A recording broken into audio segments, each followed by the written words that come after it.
मी पंकजा, साहेबरावाची थोरली बहीण. आमच्या साहेबरावाचं कौतुक करावं तेवढं कमीच. अख्खं साखरगाव साहेबरावाच्या शब्दात आहे आणि त्याचा शब्द आमच्यासाठी अमृत आहे, अमृत.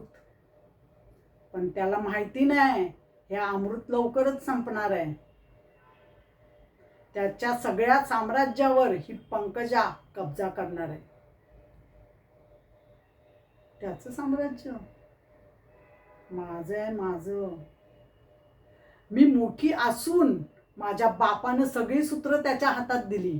का? मी बाई आहे म्हणून. मी सांभाळू शकले नसते. माझ्यात बी तेवढी धमक आहे आणि आता हीच धमक दाखवायची वेळ आली आहे.